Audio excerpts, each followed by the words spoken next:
चलिए स्टार्ट करते हैं। आइए, हम लोगों ने इंटरप्रिटेशन ऑफ स्टैट्यूट स्टार्ट किया था। जेआईजीएल में पहला हमला हम लोगों ने यहां पे ही बोला था। रीजन ये था कि जितने भी सारे एक्ट, रूल्स, रेगुलेशन, नोटिफिकेशन ये सब हमें पढ़ने हैं, उन चीजों को पढ़ते वक्त हमारे पास कुछ रूल होने चाहिए, कुछ तरीका हमें पता होना चाहिए कि आखिर इस चीज को कैसे हम क्या करेंगे, इंटरप्रेट करेंगे। आखिर इंटरप्रिटेशन की जरूरत क्यों पड़ी?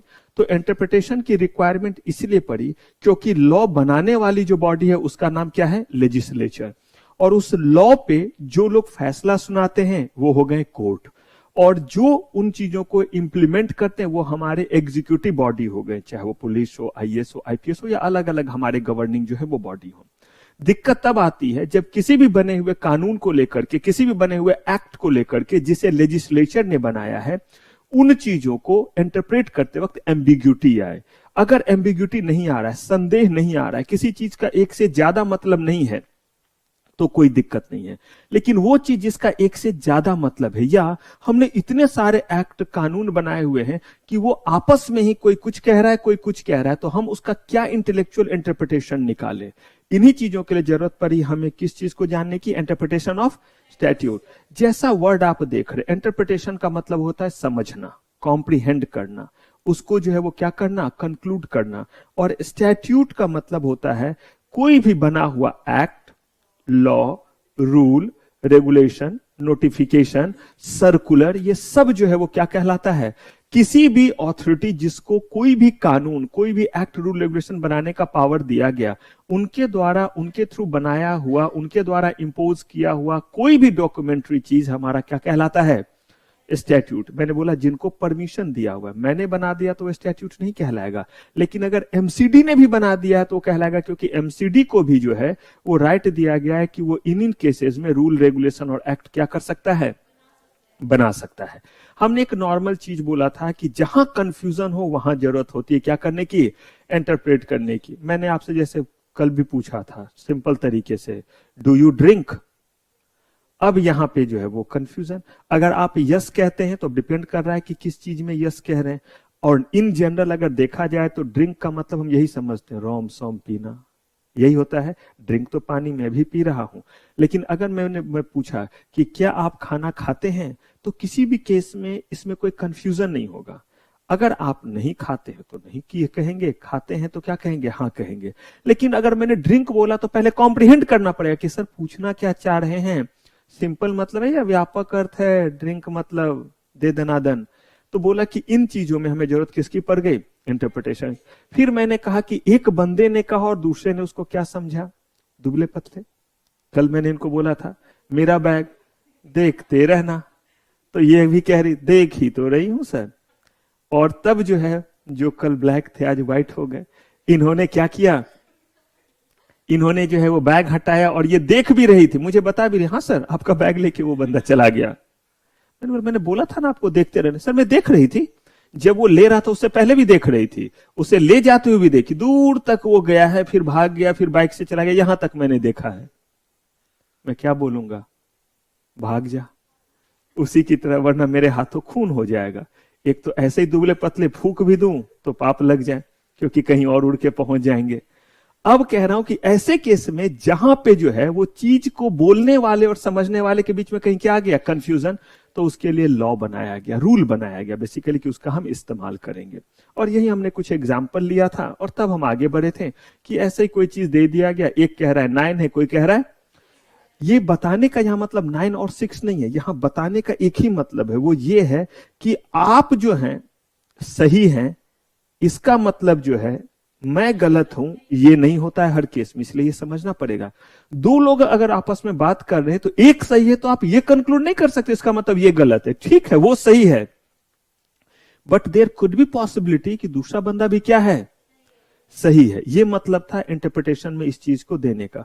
फिर हमने ऐसे ही देखा था कि कोई किसी चीज को किस तरीके से क्या कर रहा है, समझ रहा है, इंटरप्रेट कर रहा है, ये जो है मैटर करता है। लेकिन इंटरप्रेट कैसे कर रहा है और सामने वाला क्या पूछना चाह रहा है, उसके बीच में अगर गैप होगा तो गड़बड़ी होती है।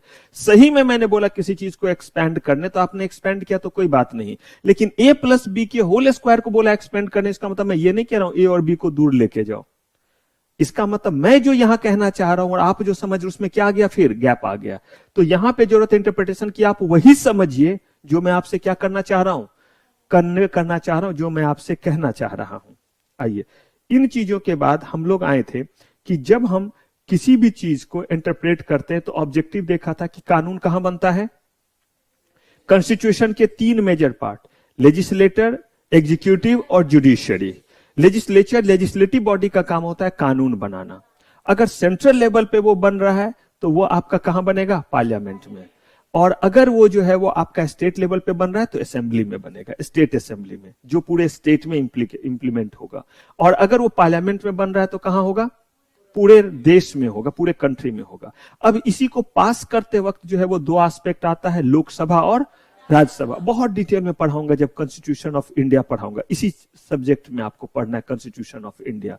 उन्होंने तो कानून बना दिया, एमएलए एमपी ने मिलकर के बना दिया। एमपी हो गए जो सेंट्रल लेवल पे बनाते हैं, MLA member of legislative assembly हो गए जो स्टेट के लिए कानून बनाते हैं, जो असेंबली में कानून बनाते हैं उस राज्य में जो एप्लीकेबल होगा, बना दिया। बनाने के बाद वो चीज जो है वो किनको डील करना है, कोर्ट को।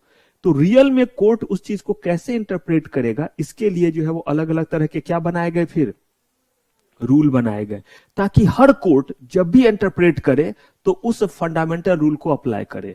हर जगह सेम रूल अप्लीकेबल होगा जरूरी नहीं है, एकदम ध्यान से इस बात को समझिएगा। कहीं कहीं एक रूल और दूसरा रूल ओवरलैप कर जाएगा, कोई दिक्कत नहीं है।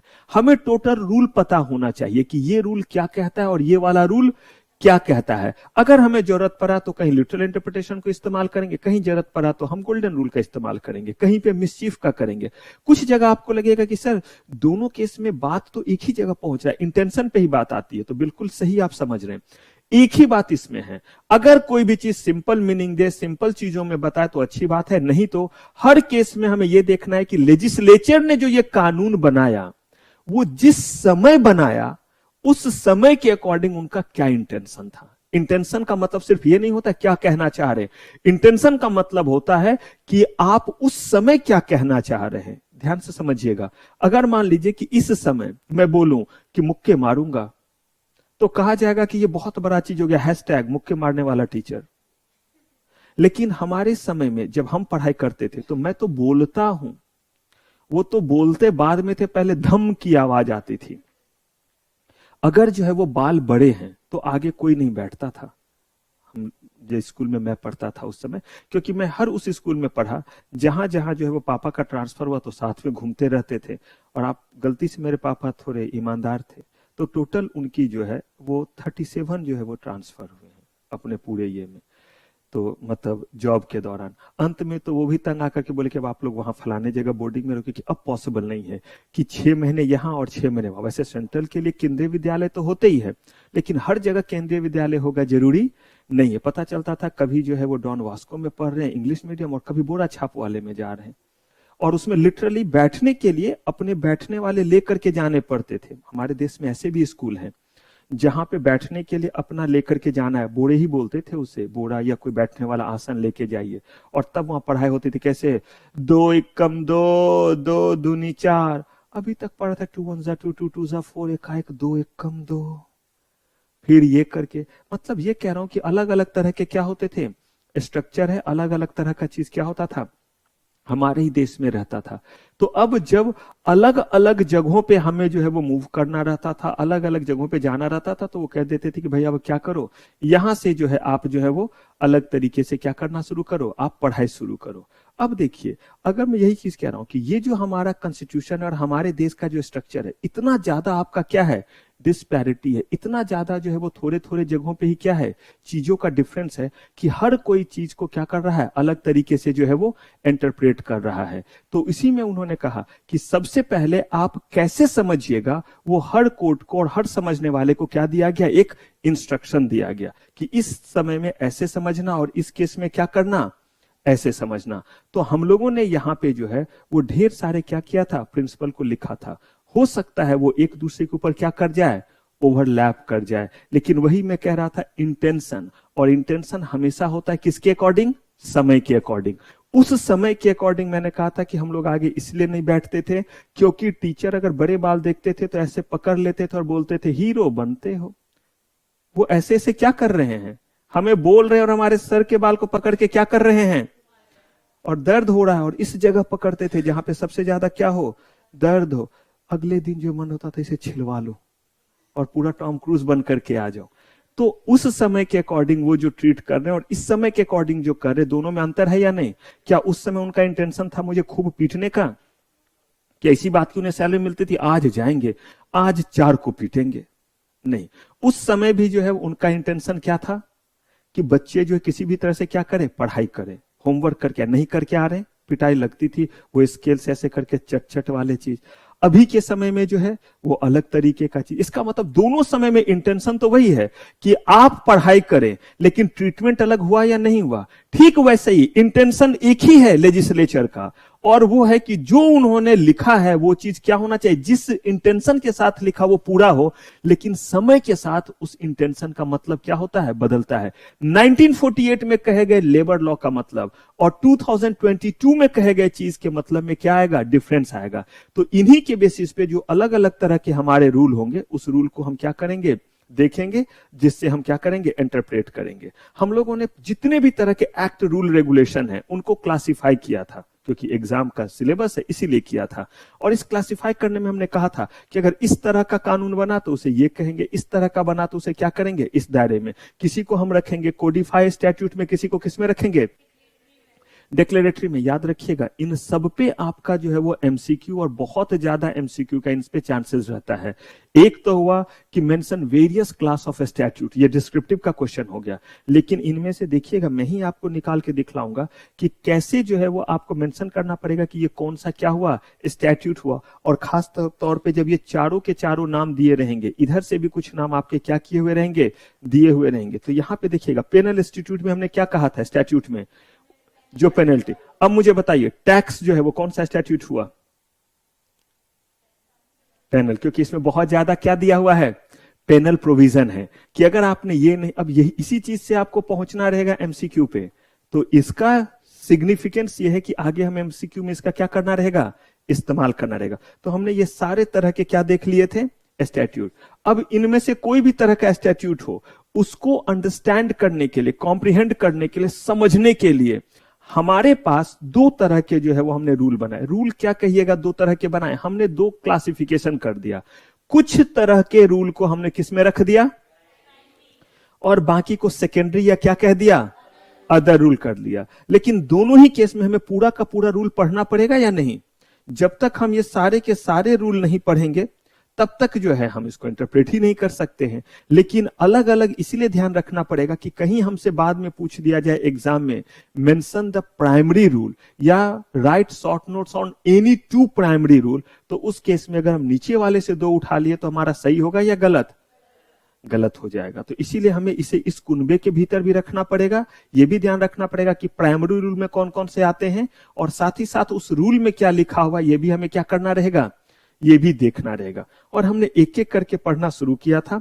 और सबसे पहले हम किस रूल पे आए थे, सबसे पहले हम आए थे लिटरल और ग्रामेटिकल कंस्ट्रक्शन पे। और हमने कहा था कि इस रूल का इस्तेमाल, कंस्ट्रक्शन का मतलब इंटरप्रिटेशन है, ये सबसे बेसिक रूल है, सबसे सेफेस्ट रूल है। कहा गया कि इसमें कोई बुद्धि अपनी मत लगाओ, कोई चौधरी बनने की जरूरत नहीं है, मन में लड्डू फोड़ने की जरूरत नहीं है। तो क्या करो, कहा जैसा लिखा हुआ है as it is, word to word, वैसा ही क्या करो, वैसा ही इंटरप्रेट करो। और इस बात से कोई फर्क नहीं पड़ता है कि इसका कंसीक्वेंस क्या होगा। कहा गया, साफ तौर पे कहा गया जज को कि आप ये ना देखें कि अगर इसको हम ऐसे ही जो है वो इंटरप्रेट करके जो है वो सामने वाले के ऊपर फैसला सुना देंगे तो शायद उसे तो मृत्युदंड मिल जाए, कैपिटल पनिशमेंट उसे मिल जाए।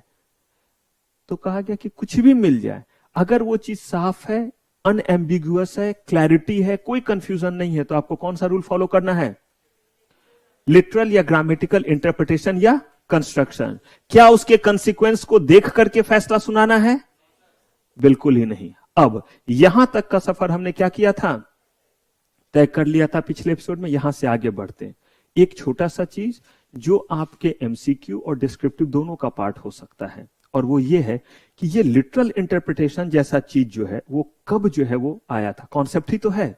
तो कहा गया कि ये लिटरल इंटरप्रिटेशन जैसा चीज जो है, ये कॉन्सेप्ट सबसे पहले आपका जो है commissioner of income tax versus TV Sundaram Iyengar, इनके केस में आया था। और कब आया था? 1975 में जो है ये चीज आया था। और क्या कहा गया था इसमें? The meaning of literal rule was given in this case if the language of a statute is clear and, तो साफ तौर पे कहा गया court can not discard the plain meaning, मतलब जो उसका साफ मतलब है, हैंग हिम टिल डेथ का मतलब क्या हुआ? मृत्युदंड। लिखा हुआ है कि अगर किसी ने इस तरह का हीनियस क्राइम किया तो उसे मौत की सजा मिलेगी। अगर किसी ने ये वाला कॉन्ट्रवेंशन किया तो उसे 10 लाख का पेनल्टी होगा। अगर ये लिखा हुआ है तो ये नहीं समझेंगे गरीब आदमी है, इसके 10 बच्चे हैं, 10 और होंगे अगर रह गया तो, ये सब कुछ नहीं देखेंगे, बल्कि क्या करेंगे? उसको सजा सुनाएंगे या ये देखेंगे कि इनके ऊपर कितने लोगों की डिपेंडेंसी है। कहा गया कि don't go for the consequences, आप कंसिक्वेंसेज मत देखिए। क्लैरिटी है या कोई कंफ्यूजन है? कोई कंफ्यूजन नहीं है, बिल्कुल क्लियर लिखा हुआ है। तो आप सिर्फ कौन सा मीनिंग लेंगे? उसका प्लेन मीनिंग लेंगे। और इस बात से कोई फर्क नहीं पड़ता कि उससे कितना जो है वो हार्ड जजमेंट निकल करके आ रहा है। क्लियर है? ये आया था इस केस में। If it lead to an, हो सकता है उसके लिए इंजस्टिस हो जाए कि भाई किसी को मौत की सजा मिली तो सामने वाला क्या बोले, आह मेरे साथ न्याय हुआ, बड़ा मजा आया, मुझे 2 करोड़ का फाइन लिया, ओ भगवान आपने मेरे साथ न्याय किया। वो तो यही बोलेगा मेरे साथ क्या हुआ? अन्याय हुआ, इनजस्टिस हुआ है। लेकिन अगर चीज क्लियर है तो आपको ये फैसला क्या करना पड़ेगा? सुनाना ही पड़ेगा। तो ये हमारा था लिटरल और ग्रामेटिकल कंस्ट्रक्शन। यहां तक में बताइए कोई कंफ्यूजन है? बढ़े आगे। चलिए, ये लिखा हुआ है आपका, ये जल्दी से लिख लीजिए, छोटा सा चीज है, इसको फटाक से डन कर लीजिए, बहुत छोटा सा है। Commissioner of income tax, CIT, commissioner of income tax.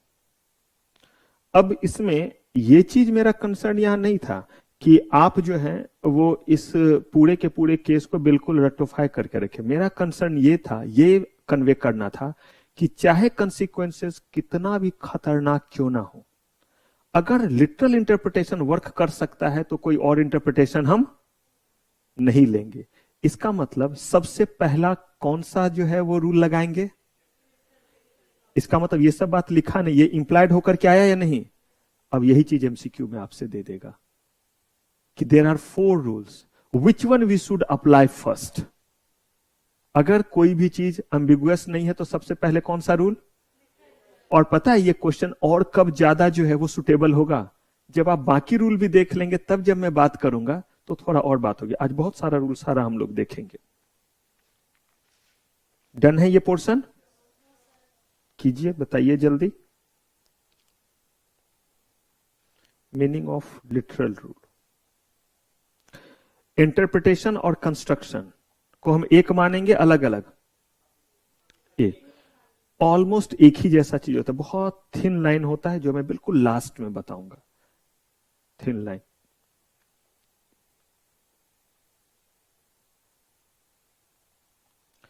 एक और एस्पेक्ट जो मैंने आपको बोला है कि 2 रूल शायद एक दूसरे को क्या करने लगे, क्योंकि सब में जो अगर लिटरल नहीं है तो हर केस में एक ही चीज पे अटकेंगे, इंटेंशन, उस समय का इंटेंशन, ऐसे ही करके निकलेगा।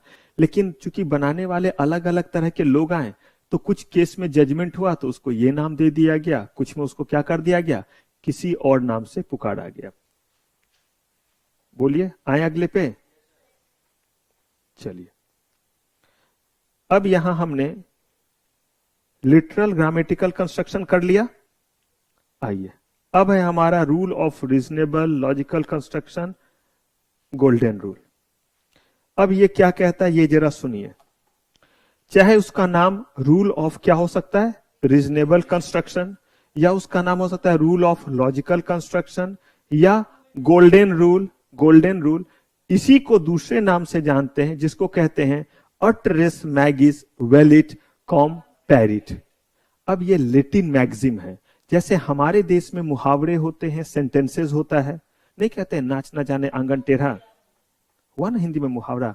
तो इसका मतलब है कि जिसको नाचना नहीं आता उसके लिए आंगन टेढ़ा हो गया। कहा गया इसका मतलब कि that person is not skilled and making excuses. Real देखे तो यही मतलब हुआ ना, नाच ना जाने आंगन टेढ़ा का यही मतलब है ना, कि वो आदमी को काम नहीं आता है और काम करने की वजह बल्कि वो क्या दिखाता है, एक्सक्यूजेस दे रहा है। तो ये हो गया।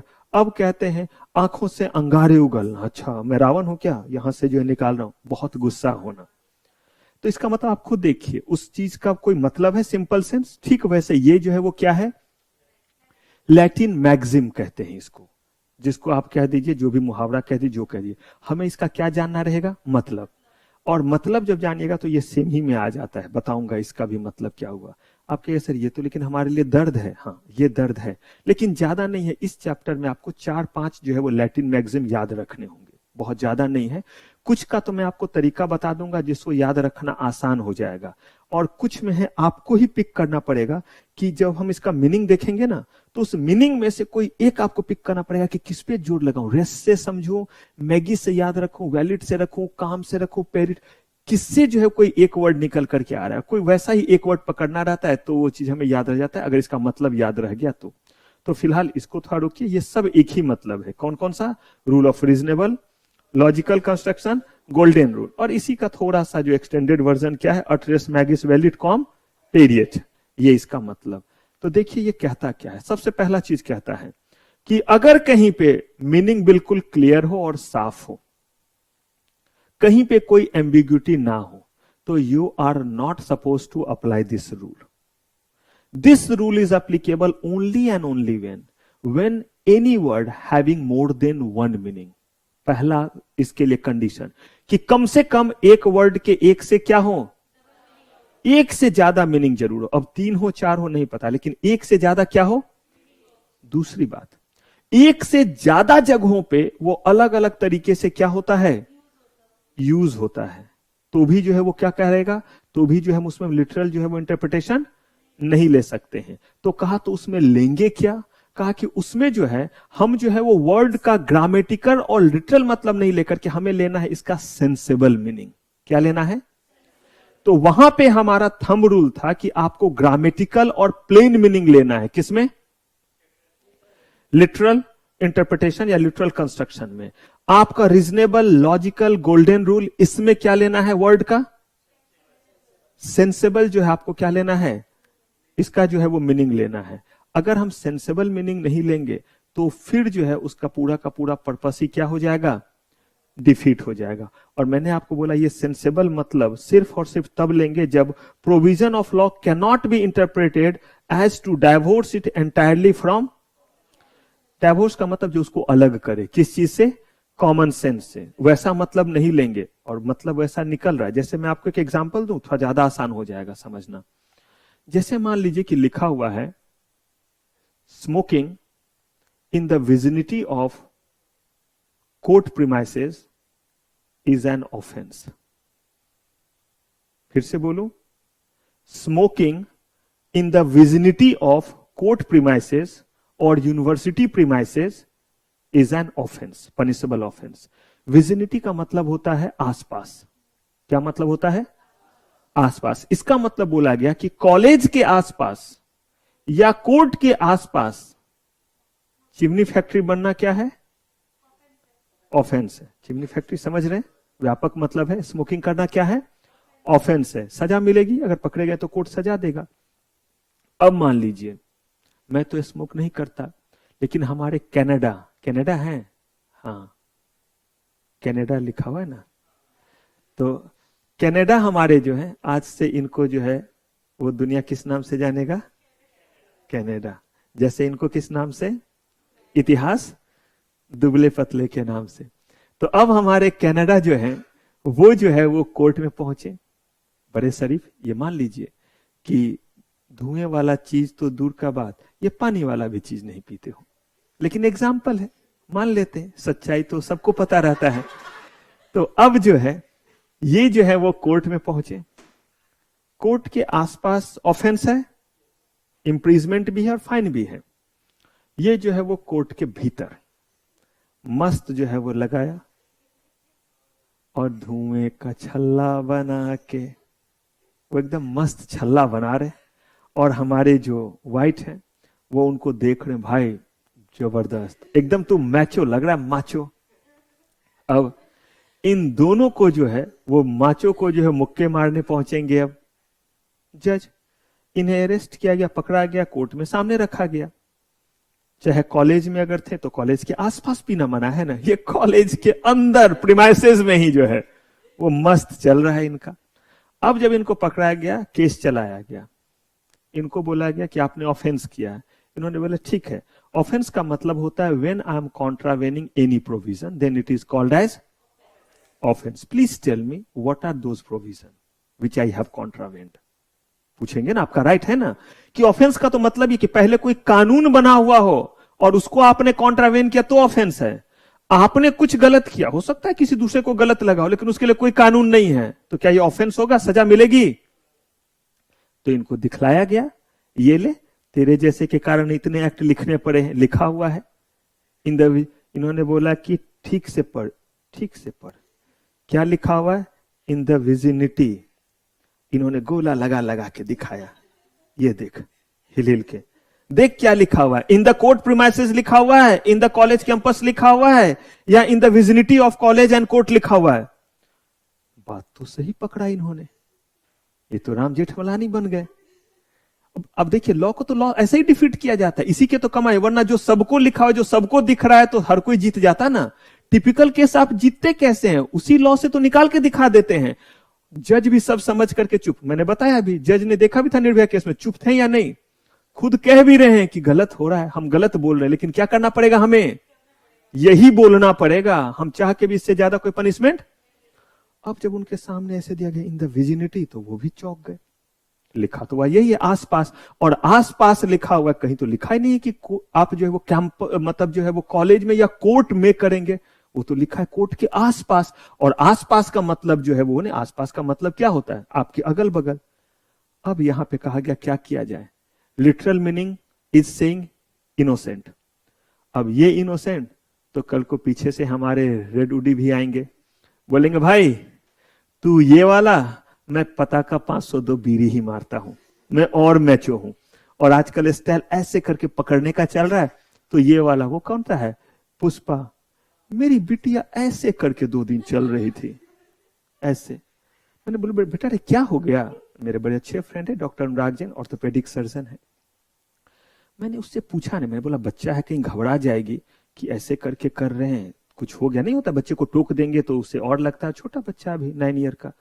तो मैंने जो पूछा, सर ऐसे करके थोड़ा चल रही, क्या प्रॉब्लम हो सकता है? तो उन्होंने बोला सर ठंड लगी होगी, क्योंकि ठंड में कभी कभी ना थोड़ा सा ऐसा दर्द हो जाता है, तो थोड़ा टेढ़ा कुछ दिन, कभी यहाँ कभी वहां, तो हो सकता है ठंड हुआ होगा, थोड़े अच्छे से मालिश कर दीजिएगा ऑयल से।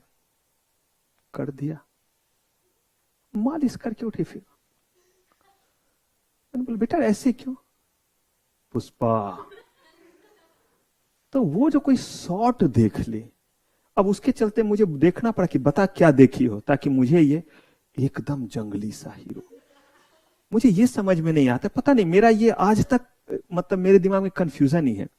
साउथ में एक्ट्रेस जो है वो इतनी अच्छी अच्छी, विथ ऑल ड्यू रेस्पेक्ट, इतनी अच्छी अच्छी, इतनी देखने में सुंदर, और ये जो होते हैं कनखजूरे, ये मुझे लगता है उल्टा पैसा देते होंगे कि मुझे इसके साथ क्या बनाने दो, मूवी बनाने दो। जितने भी रहेंगे सब पागलों जैसे ही करेंगे, लेकिन जो है वो मूवी देखिए तो वही पुष्पा वो दिखा रहे थे, उसका जो है वो गाना वगैरह कुछ नहीं समझ में आता है, लिटरली कोई लाइन समझे, सामी ओ नानमी ऐसे कर रहे हैं, कोई मतलब नहीं समझ में आ रहा। मुझे तो खैर नहीं समझ में आया, मैं जबकि 3-4 लैंग्वेज जानता हूं, हिंदी हो गया, मैथिली, भोजपुरी, बंगला, फिर आपका उड़िया, ये सब जानता हूं, लेकिन बिल्कुल ही नहीं समझ में आया।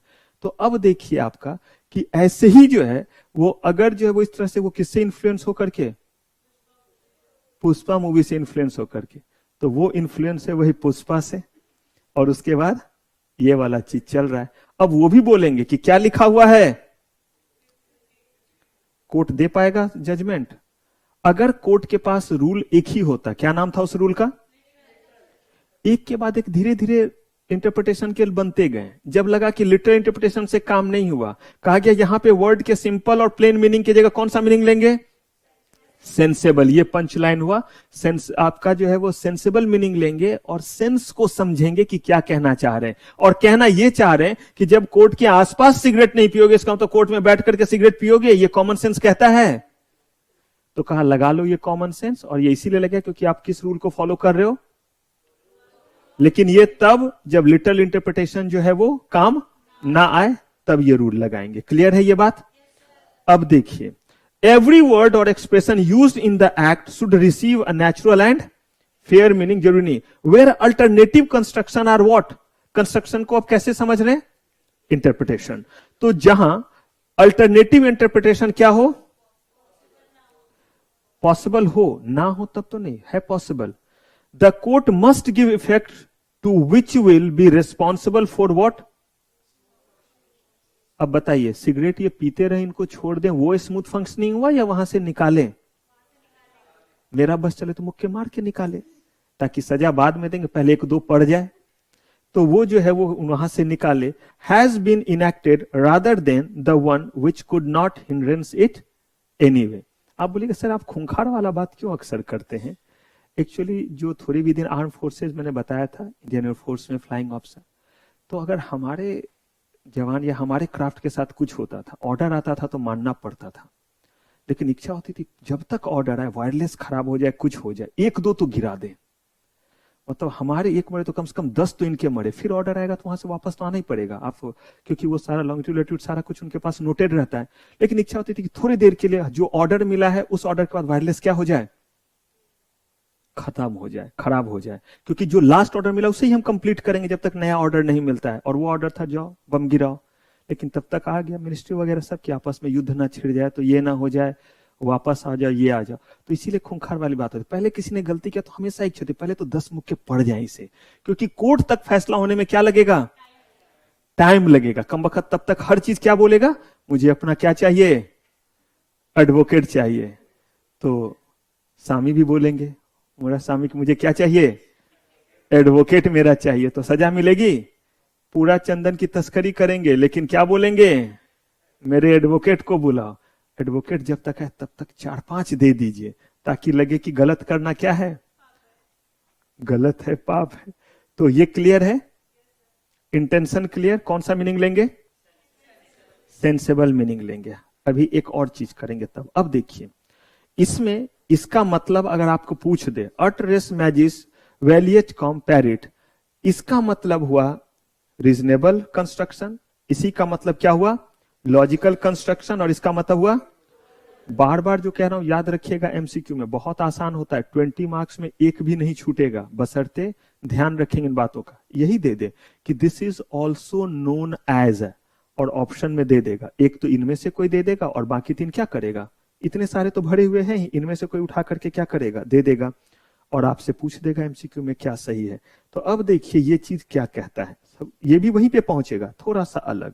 देखिए ये क्या कह रहा है, it is better for a thing to have an effect than for it to become. Law में अगर कोई चीज बनाया गया है तो उसको इफेक्ट देने की कोशिश करना है, ना कि हमारे इंटेंशन क्या रहे, ये तो यहां लगेगा ही नहीं, वॉइड वॉइड, ये नहीं। जैसे इन्होंने जो किया एग्जाम्पल में, जो किया इन्होंने जो एग्जाम्पल में किया, कोर्ट में जो है वो धुआं उड़ाया, कॉलेज कैंपस में पिया, वहां तो विजिनिटी लिखा हुआ था। बहुत आसान है, आप डायरेक्टली इसको वर्ड कर सकते थे कि this act is not applicable here, और ये क्या हो गया? वाइड हो गया। I can not be prosecuted under this act. Possible? कहा गया कि नहीं। ये मैगजिम यही कहता है। जैसे मैंने मुहावरा बोला, आंखों से अंगारे उगलना, मतलब आंख से जो है वो अंगार निकल रहा है, इसका मतलब क्या है? गुस्सा होना। तो इसका मतलब यह हुआ कि जब भी कोई ऐसा चीज आए जहां पे लगे कि किसी भी लॉ के तहत कोई भी वर्ड ऐसा यूज किया गया जिससे वो लॉ का इफेक्ट खत्म हो जाएगा, तो कहा गया कि इंटेंशन ये नहीं होना चाहिए कि चलो इसको वर्ड कर दो इस एक्ट को, बल्कि क्या होना चाहिए? हमें जो है वो क्या करना होगा? इसे इफेक्ट देना है, ताकि जिस पर्पस के लिए बना उसको समझ के करे। क्योंकि अगर आप सेंसेबल मीनिंग नहीं लेते तो बताइए ये एक्ट यहां पे वर्ड हुआ या नहीं? वर्ड का मतलब जो आपके ऊपर एप्लीकेबल नहीं हुआ वो क्या हो गया? वाइड हो गया। तो कहा गया ये नहीं होता। इसी को इन्होंने एक लैटिन ने अपने मैगजीन में कह दिया। आप डायरेक्टली तो बोल सकते थे कि मास्क जो है बहुत गुस्से में है, ऐसे ही बोलते अरे मास्क तो अंगारे उगल रहे हैं आंखों से। दोनों तरीका है बोलने का।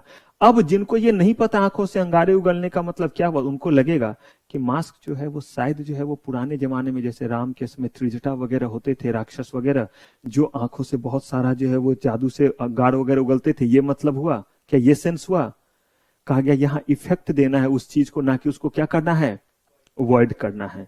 While interpreting any provision, the court should not lean towards a construction. Construction means lean का मतलब कोर्ट का जो है वो झुकाव किस तरफ नहीं होना चाहिए, कोर्ट का झुकाव इस तरफ नहीं होना चाहिए कि जो भी आपका प्रोविजन और जो स्टैट्यूट है उसको या तो अवॉइड कर दें या फ्यूटाइल कर दें, मतलब खत्म कर दें। कहा यह कभी नहीं होना चाहिए। जब भी कोर्ट के पास कोई भी प्रोविजन आया इंटरप्रेट करने के लिए, तो उनका काम यह होना चाहिए कि ये जो लॉ बना उस लॉ के तहत इस चीज को क्या करें, हम इफेक्ट दें। रादर ये नहीं कि कुछ भी ढूंढो और कह दो कि ये तो इस पे एप्लीकेबल नहीं होता है।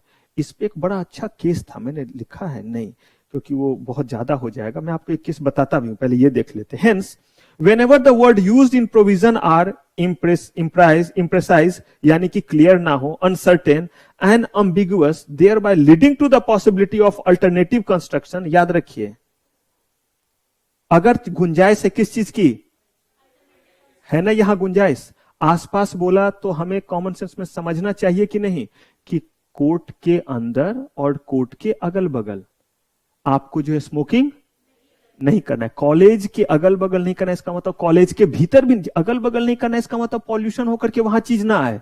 तो जब आप भीतर करेंगे तो और भी लोग इफेक्टेड होंगे या नहीं। तो यहां इन्होंने बोला कि अल्टरनेटिव कंस्ट्रक्शन क्या है, पॉसिबल है। Then the court should construe the provision in such manner that none of the provision of the statute is turn inoperative. एक तो आसपास वाले को क्या कीजिएगा, इसका मतलब आसपास वाले को नलिफाई कर दीजिएगा।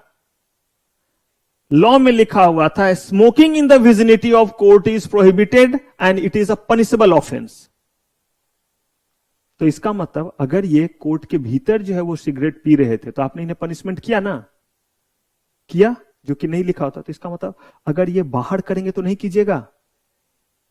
यही तो ये कह रहा है कि कोई भी एक जो है वो टर्न क्या ना हो, इनऑपरेटिव। आसपास वाले में तो करेंगे ही करेंगे, अगर भीतर गए तो भी करेंगे। यानी कि इफेक्ट देना है, ना कि टेंडेंसी क्या होना चाहिए। जैसे आप देखिएगा एक नॉर्मल इसको चीज से ये कीजिए, आप देखिएगा कि कोई भी आपको कोई काम देगा ना, पहले आपका नेचर टालने का रहेगा नॉर्मली। अगर वो काम पसंद नहीं आएगा तो सबसे पहले कुछ भी बोल करके क्या कर देना। अभी मम्मा ने पूरा बोला नहीं, बेटा जरा वो देख लेना, मम्मा अभी मेरे बहुत काम है, पढ़ना है मुझे। और मम्मा ने क्या बोला पता है आपको, कि बेटा मेरे बैग से 100 रुपए ले लेना, तेरे लिए रखे हैं। अब जब पता चलेगा तो कोई काम नहीं है, तुरंत जाकर के निकाल लीजिएगा। लेकिन अगर लगता है कि मम्मा कोई काम कह रही, तो मम्मा भी रजाई के भीतर आप हैं, ठंड का समय है, निकलने का मन नहीं है। और मम्मा अगर कह रही, आपको लग रहा है कि शायद मम्मा कह रही कि बेटा जरा देख लेना, कुछ चढ़ा हुआ है, दूध है, गैस बंद कर देना, तो मम्मा अभी मैं ऑनलाइन कनेक्टेड हूं, कुछ भी, ताकि क्या ना करना पड़े। तो नॉर्मली हम चाहते हैं वो काम ना करना पड़े, इसलिए पहले उस चीज को अवॉइड करते, टालते। ऐसे ही कहा गया कि कोर्ट का इरादा ये नहीं होना चाहिए। कोर्ट का इरादा होना चाहिए कि जितने भी प्रोविजन हैं उन सारे प्रोविजन को क्या बनाना, ऑपरेटिव बनाना। किसी को भी जो है इनऑपरेटिव, सेंसेबल मतलब लेना, ताकि जो है जिस पर्पस के लिए बना वो क्या हो सके, पूरा हो सके। अब मैं आपको जो है एक केस बताता हूं, बहुत इंपॉर्टेंट केस था। ये जो मामला था इसमें एक पर्सन को इलेक्ट्रिसिटी, सेक्शन वगैरह भूल जाएगा, सेक्शन 39 के तहत जो है वो शू किया गया। इलेक्ट्रिसिटी एक्ट सेक्शन 39 में लिखा हुआ था कि बिजली की चोरी करना ऑफेंस है। सुने होंगे बिजली की चोरी, बिना कनेक्शन लिए वो टोका लगा करके लोग लगा देते हैं, तो वो ऑफेंस है। और इसके लिए जो है वो फाइन, इंप्रिजमेंट दोनों का प्रोविजन है। सेक्शन 50 ऑफ इलेक्ट्रिसिटी एक्ट जो है वो बेसिकली इस चीज को क्या कर रहा है, डील कर रहा है।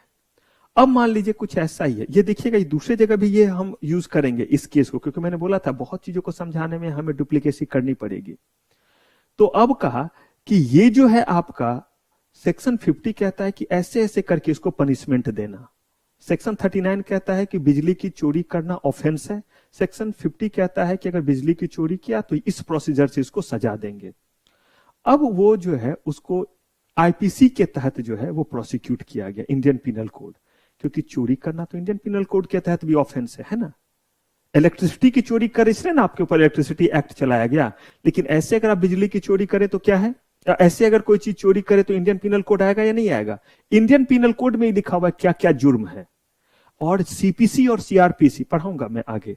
सीपीसी और सीआरपीसी, सिविल प्रोसीजर कोड और क्रिमिनल प्रोसीजर कोड, ये प्रोसीजर कोड है, यानी कि कैसे सुनवाई होगी। अगर आपके ऊपर कोई चार्ज फ्रेम हुआ है तो कैसे आप एविडेंस लाएंगे, कैसे उसकी सुनवाई होगी, क्रिमिनल मैटर में और किस मैटर में, सिविल मैटर में। लेकिन इंडियन पिनल कोड कहता है कि इस काम को करने पे इतने दिन का सजा होगा। वो कहां लिखा हुआ है? इंडियन पिनल कोड में। कौन कौन सा चीज ऑफेंस है ये कहां लिखा हुआ है?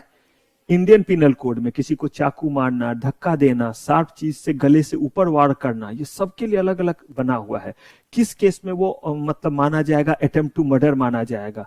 सर के ऊपर धारदार छोटे चीज से भी मारा गया, कितने जो है वो धारदार चीज से मारा गया तो वो जो है वो अटेम्प्ट टू मर्डर का लगेगा, जो नॉन वेलेबल होता है।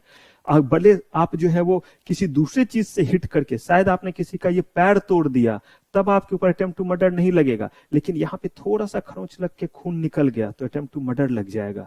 मतलब वो दिया हुआ है कि किस जगह पे हिट किया गया है, कैसे हिट किया गया है। कहने का मतलब है कि इंडियन पिनल कोड में भी चोरी के केस में सजा है। अब उसके ऊपर जो है वो आईपीसी के तहत जो है वो केस चलाया गया।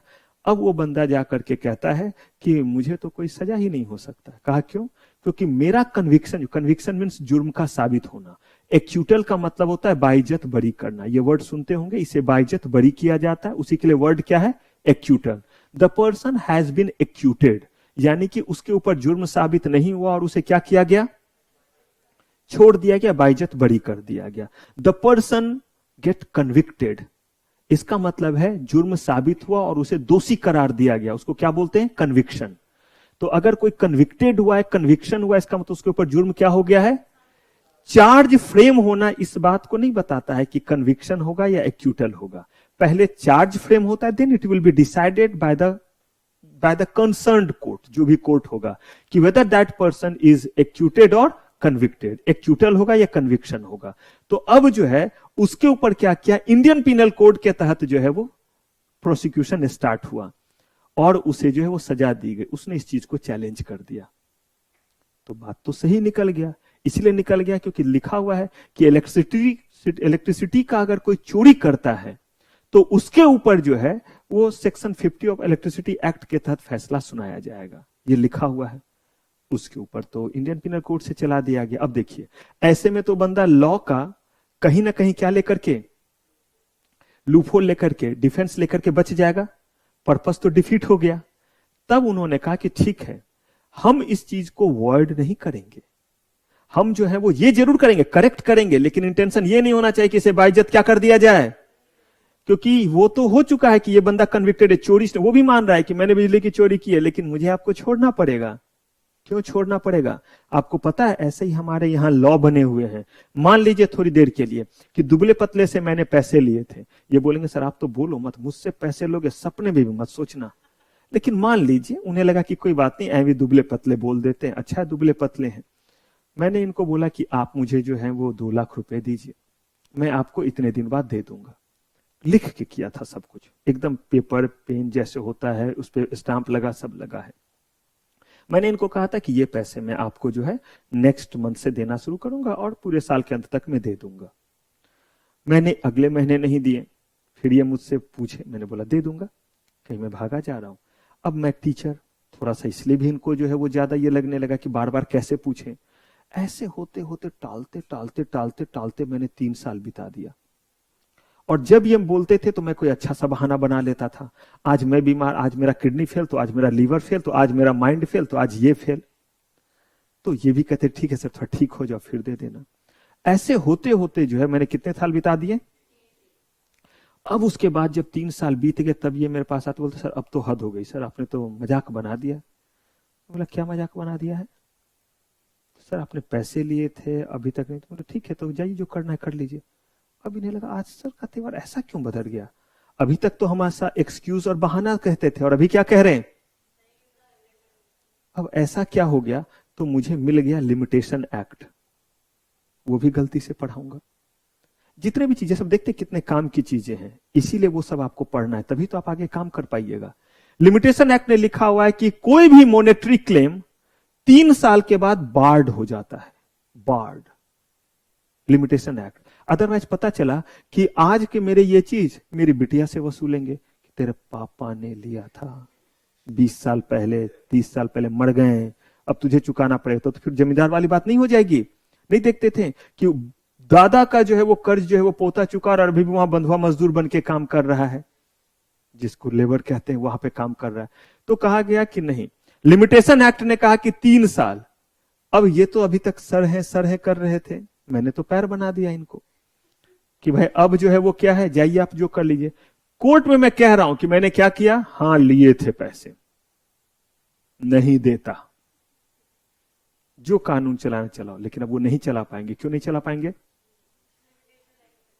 लेकिन अगर मैं उसके बावजूद भी इनको देना चाहूं तो कहा गया मैं दे सकता हूं, लेकिन इनके पास लीगल राइट क्या हो जाएगा, लीगल राइट जो है वो खत्म हो जाएगा। बिल्कुल ऐसा होता है। इसीलिए आप देखते होंगे टेनेंट एक्ट वगैरह दिल्ली वगैरह में जो है 200-200 रुपए देकर के रह रहे हैं, खाली नहीं कर रहे हैं, कुछ कमर्शियल वगैरह जो जगह है, तो वो सब लॉ के तहत ही कर रहे हैं, क्योंकि वहां लॉ भी बंधा हुआ है। अब जब तक बदलेगा नहीं उसको तब तक ठीक। तो उन्होंने कहा कि मैंने चोरी की है, ये तो मैं मानता हूं, लेकिन मेरे ऊपर आप इंडियन पिनल कोड लगा ही नहीं सकते। तो कोर्ट ने कहा ठीक है भाई, यहां पे तो मेरे केस में तो जो है मैं बच गया, क्योंकि लिमिटेशन एक्ट का कोई काट नहीं है, कोई सब्स्टिट्यूट नहीं। लेकिन इनके केस में कहा ठीक है, हम आपको जो है वो कन्विक्शन से बरी करते हैं, हम आपके जजमेंट को सेट असाइड करते हैं। कौन सा judgement? You has been convicted under Indian penal code, हम इससे सेट असाइड करते हैं, यानी कि आपको कन्विक्शन नहीं हुआ। अब हम आपको जो है वो कन्विक्ट करते हैं under section 50 of electricity act. तब तो खुश होंगे आप। लेकिन यहां पे यही बोला गया कि कोर्ट का काम क्या था, जहां तक हो सके क्या करना, उसको इनऑपरेटिव नहीं होने देना है, क्योंकि उस बंदे ने चोरी की है, सिर्फ एक्ट का डिफेंस लेकर के उस चीज को क्या बनाना चाह रहा है, इनऑपरेटिव, कि मेरे ऊपर ये चीज एप्लीकेबल। तो हमने कहा ठीक है, यहां पे तो हमारे हाथ बंद है, लेकिन यहां पे सेक्शन 50 के अकॉर्डिंग तुम आपको क्या कर सकते हैं, स्यू कर सकते हैं। तो यही मैक्सिम हमारा कहता है कि अगर कहीं भी कोई भी इशू हो तो what we have to do, what the role and responsibility of the court, try to give effect instead of what, making it void.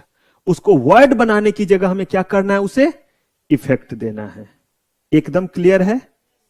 पूरे तरह से याद रखिए, मैक्सिम को याद रखना आपका काम है, लेकिन इसका मतलब तो अब दिक्कत नहीं देगा आपको।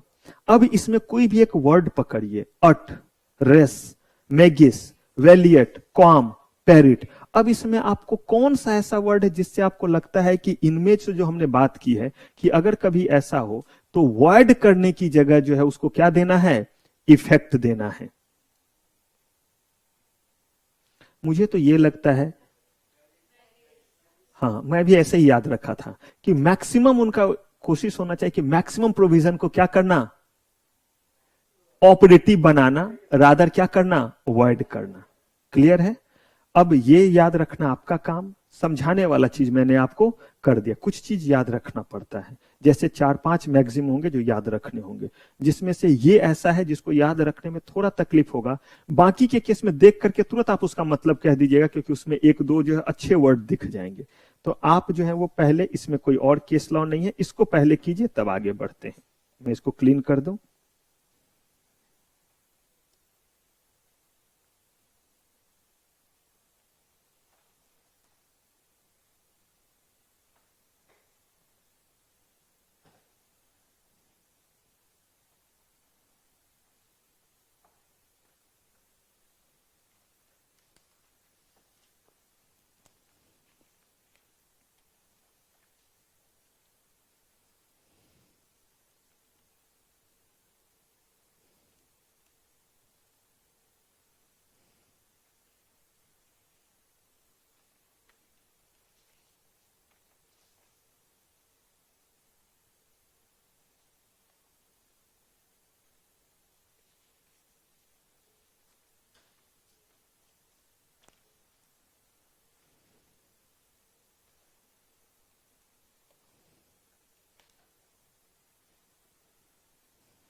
डन है। अब देखिए अगले रूल पे आते हैं। लिटरल इंटरप्रिटेशन ने बोला कौन सा मीनिंग लेंगे?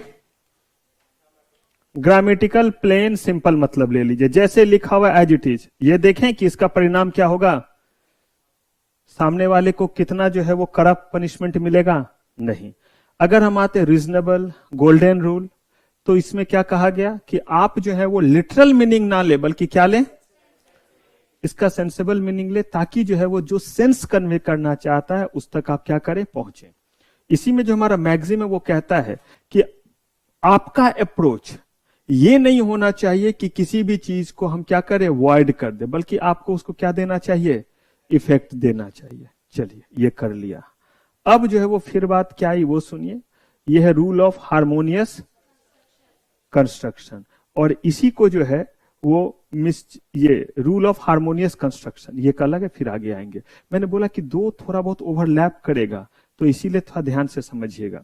हार्मोनियस कंस्ट्रक्शन का मतलब क्या हुआ, हार्मोनी कब बनाने की जरूरत पड़ती है? हार्मोनी का मतलब है कि अगर दो लोग अलग अलग तरीके से बिहेव कर रहे, तब ना इसको भी कन्विंस करो उसको भी, ताकि दोनों के बीच में जो है वो हार्मोनी बना रहे। यानी कि दो कॉन्ट्रा जैसा चीज अगर जा रहा है तो क्या बनाना पड़ेगा? तो कहा गया कि हार्मोनियस कंस्ट्रक्शन की जरूरत कब पड़ती है, जब दो या दो से ज्यादा प्रोविजन, या तो सेम स्टैट्यूट के या फिर अलग अलग स्टैट्यूट के जो है वो कॉन्ट्राडिक्ट कर रहे हो। एक स्टैट्यूट का भी, स्टैट्यूट समझ रहे हैं या इसमें भी दिक्कत? जैसे कंपनी लॉ एक स्टैट्यूट हुआ, तो कंपनी लॉ के ही दो सेक्शन हो सकता है कि आपस में क्या करें, आपस में जो है वो कॉन्ट्रावेन करें।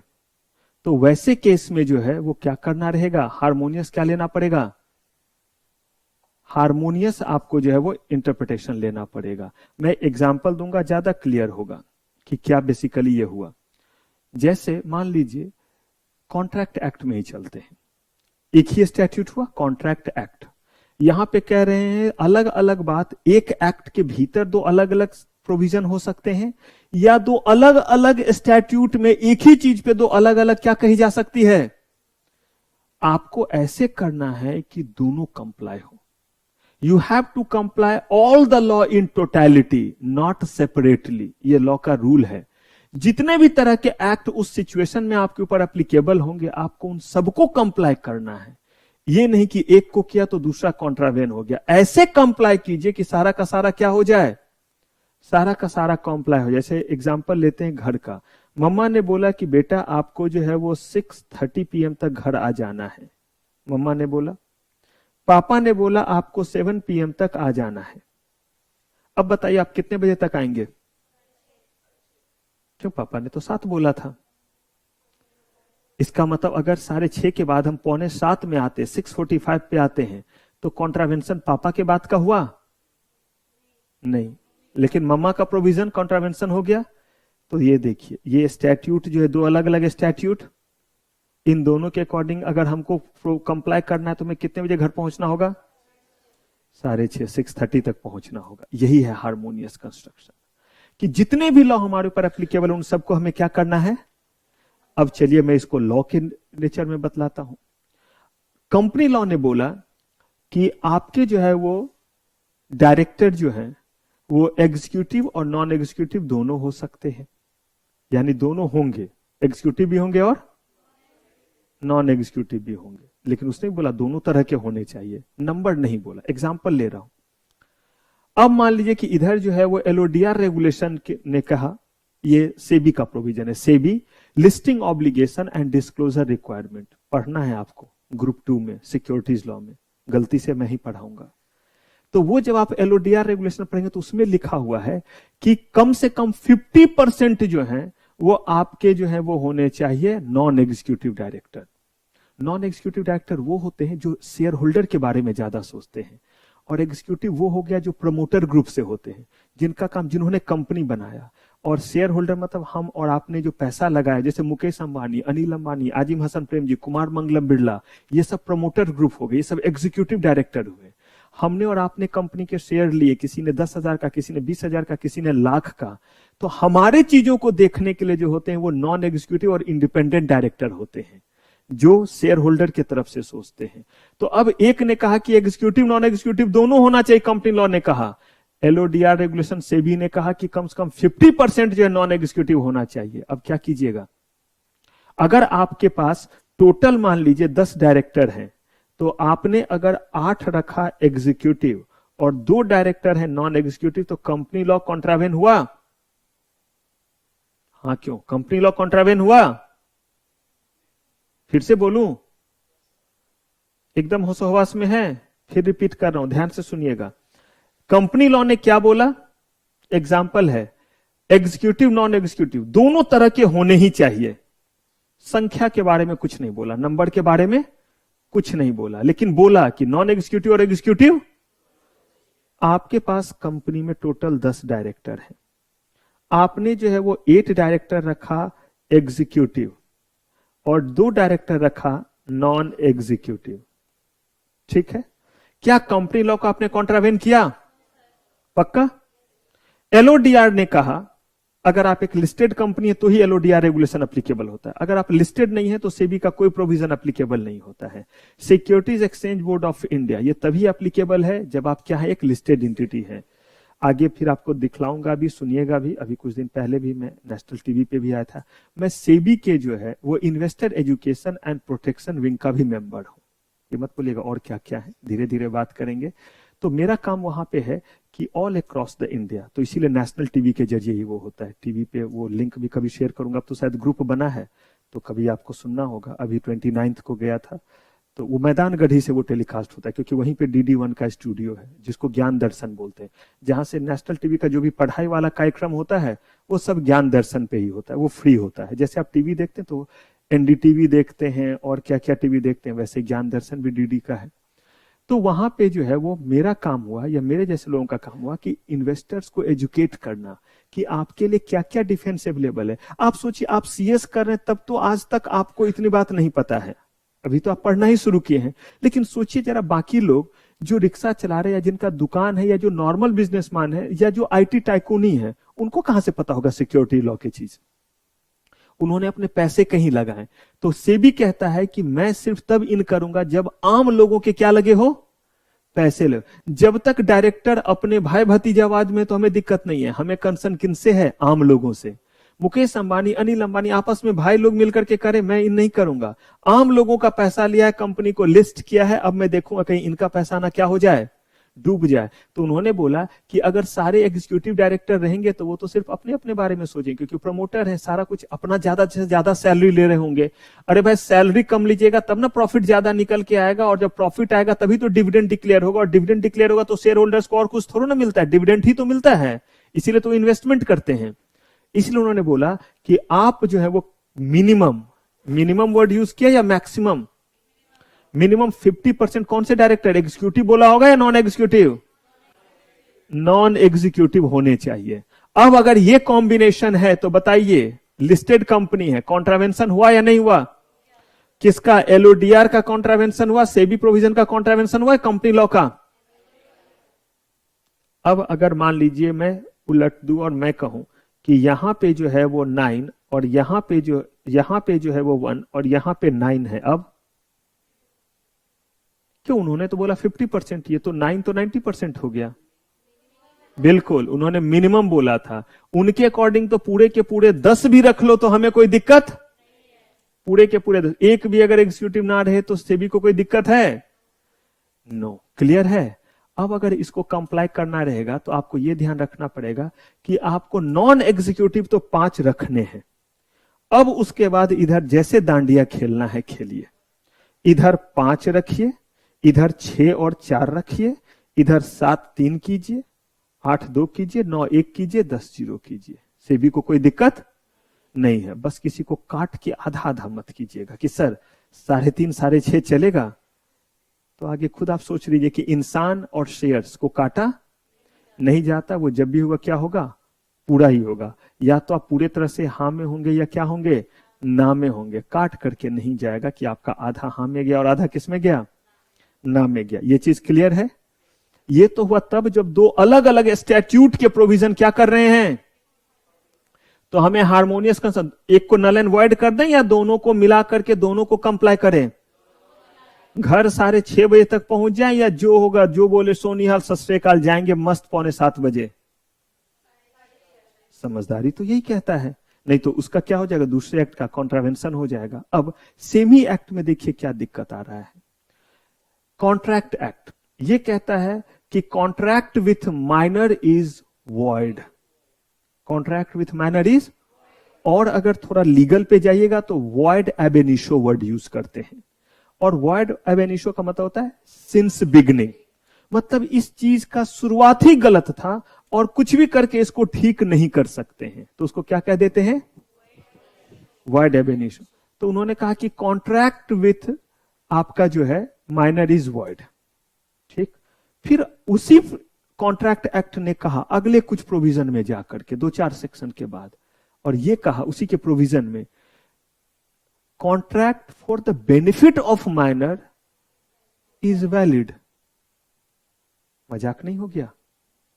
एक कह रहे हैं कि अच्छा एक ही बताइए, कॉन्ट्रैक्ट जो है वो benefit of minor is valid, तो जब भी माइनर के बेनिफिट के लिए कॉन्ट्रैक्ट होगा तो पहले वो कॉन्ट्रैक्ट हुआ या नहीं हुआ? अब उनके फायदे के लिए हो या नुकसान के लिए हो, पहले तो कॉन्ट्रैक्ट हुआ, और पहला ही स्टेटमेंट कहता है कि contract with minor is void, तो फिर उसके बेनिफिट के लिए हुआ, चाहे उसके लॉस के लिए हुआ, किसी भी चीज के लिए हुआ, डैमेज करने के लिए हुआ, हर केस में तो वो कॉन्ट्रैक्ट ही जो आपका क्या हो गया। तब उन्होंने कहा कि नहीं वत्स, ऐसे नहीं, ये तो वही बात हुआ। मम्मा ने बोला बेटा, मम्मा मैं अभी ऑनलाइन सर के साथ कुछ डिस्कशन में हूं। सुन लो, मम्मा कह रही है 500 रुपया अभी ले जाओ, बाद में नहीं मिलेंगे। आप बोलिएगा सर जाए तेल लेने, कहां सर इंडिया छोड़ के भागे जा रहे हैं, फिर आ जाएंगे, या बोल देंगे सर नेटवर्क चला गया था। आजकल तो बहुत तरीके होते, खट काटा या ऐसे करके, नहीं अगर लाइव में रहते हैं तो। और पता है आपको ये सही बिल्कुल है, मेरी बिटिया जिस समय ऑनलाइन क्लास कर रही थी वो बोली कि पापा मेरी एक फ्रेंड जो है वो बहुत दुष्ट है, छोटा बच्चा, ये क्लास 3 की बात है, जब वो क्लास 3 में थी, अब 5 में पहुंच गई क्योंकि 2 साल तो कोरोना में गए। तो वो 2 साल में पीछे जो है वो उसको मैम डांटने लगी कि आप तो प्रॉपर ड्रेस में नहीं है और आप पराठा क्यों खा रहे हैं, ऐसे करके घूम करके डिप करके। बच्चा है 3 क्लास का बच्चा, भूख लग गया होगा सुबह सुबह, तो उठ जाए वही बहुत है, फिर वो बच्चा खा रहा है। तो उसको जब डांटने लगी तो वो एकदम ऐसे मतलब स्टक हो गए, नेटवर्क क्या हो गया है, चला गया है। और जब उसकी मम्मा पीछे से आके कह रही तो ऐसे क्यों अकड़ी हुई है, तो जो मैम बोली अच्छा आप चीट करते हैं, अपने मम्मा को वहीं बिठाओ। तो ऐसे ऐसे स्मार्ट किड है। तो वैसे ही जो हो सकता है, येलो को मम्मा ने आवाज दिया कि बेटा, तो इन्होंने क्या बोला कि अभी मैं क्या कर रही हूं, सर के साथ ऑनलाइन हूं, बात कर रहे हैं, कुछ पूछ रहे हैं सर, ओके। और यही मम्मा अगर बोलती 500 रुपए ले जाना, तो अब येलो डटी फेलो, सर को छोड़ो, कहां जाओ।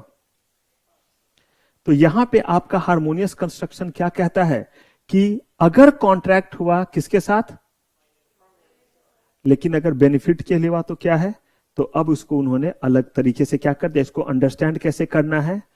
इन general if contract is made with minor is then what, void until unless it is made for the benefit of what, minor। ये हुआ उसका हार्मोनियस कंस्ट्रक्शन। अब ये बताइए, ये विद इन सेम स्टैट्यूट है या अलग अलग स्टैट्यूट हुआ, और पिछले केस में 2 अलग अलग स्टैट्यूट के प्रोविजन कॉन्ट्राडिक्ट कर रहे थे।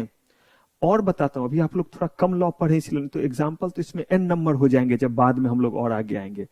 आपने बायबैक का नाम सुना है लॉ में, बायबैक के provision, buyback of shares, securities law में मैं पढ़ाऊंगा आपको बायबैक ऑफ सिक्योरिटीज, बहुत मजेदार है। कंपनी पैसे रेज करने के लिए, फंड रेज करने के लिए अलग अलग तरह के इंस्ट्रूमेंट इशू करती है और लोगों को कहती है कि हमारे कंपनी में क्या करे, इन्वेस्टमेंट करे। लेकिन जब कंपनी के पास बहुत पैसे आ जाते हैं और प्रॉफिटेबल बिजनेस उस समय कुछ नहीं रहता है, उस समय कहीं पैसे लगाने की जरूरत नहीं, तो वो चाहते हैं क्यों ना हम अपना शेयर स्टेक कम कर लें, ताकि जो है हमारा ईपीएस बढ़ जाए, अर्निंग पर शेयर वगैरह बढ़ जाए। समझाऊंगा बहुत डिटेल में। तो वो लोगों को ऑफर देते कि पहले ऑफर दिया था कि आओ हमारे शेयर खरीदो, अब हम कह रहे हैं कि आप अपने शेयर हमें दो, हम आपको इतने पैसे क्या करेंगे, इतने पैसे आपको देंगे। इसमें जो है वो साफ तौर पे आपका जो है वो सेक्शन जो है वो 66 कहता है, a company can not buyback its share by itself, ना खुद से, ना जो है वो अपने जो है वो किसी सब्सिडरी कंपनी से, ना ही अपने किसी एसोसिएट के मदद से कंपनी जो है वो शेयर बायबैक नहीं कर सकती है। दिखाऊं आपको, तब आप समझेंगे, क्योंकि इस इंटरप्रिटेशन में कंट्रोल एफ,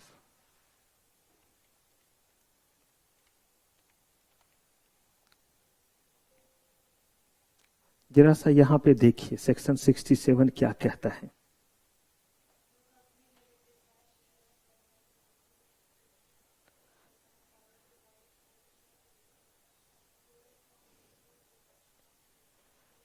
देखिए साफ लिखा है नो कंपनी, बस इतने तक देखिए क्योंकि बाकी रिडक्शन ऑफ कैपिटल आ जाएगा। बायबैक के बारे में क्या लिखा, no company, limited by shares तो होते ही है, गारंटी होते हैं तो उन सब, no company can buy back its own share, ठीक है। उसके बाद जो है वो कह रहे हैं कि कोई कंपनी अपनी शेयर बायबैक ही नहीं कर सकता, तो फिर बायबैक होता क्यों है, कैसे है? क्योंकि ये सेक्शन तो देखिए साफ साफ कह रहा है ना 67 कि कोई कंपनी अपने शेयर्स को बायबैक नहीं कर सकता है। अब देखिए यहां पे notwithstanding in subsection 2 apply to, इसका मतलब ये जो कह रहा है no public company shall give directly or indirectly, and देखिए कितना साफ लिखा है, whether by mean of loan, guarantee, provision of security, otherwise any financial assistance for the purpose or in connection of purchase of what, made or made by any person in the share of company or its, इतने तरह से कह रहे, ना खुद से खरीदेगी, ना किसी के थ्रू खरीदेगी, और ना बोलेगी कि भाई मैं तो नहीं खरीद सकता तो ये लो पैसे मेरे बदले में कंपनी के क्या कर लो। तो साफ तो लिख दिया भाई, ना डायरेक्टली ना किसी भी शर्त पे शेयर्स अपना बायबैक नहीं कर सकता है। इसका और भी जगह हम रेफरेंस लेंगे, लेकिन देखिए उसके बाद अगला ही सेक्शन क्या कहता है, नॉट विथ स्टैंडिंग, इसका मतलब होता है in spite of anything written anywhere in section this. अब अगला ही प्रोविजन क्या कह दिया कि चाहे सब सेक्शन 2 में कुछ भी क्यों ना लिखा हो, देखिए notwithstanding in subsection shall apply to, कह रहे हैं कि ये जो है वो एप्लीकेबल नहीं होगा, बशर्ते आप जो है वो इन कंडीशंस को क्या करेंगे, फुलफिल कर लेंगे। और नीचे आइए और अच्छा से देखिए 68 को देखिए क्या लिखा है, बताइए।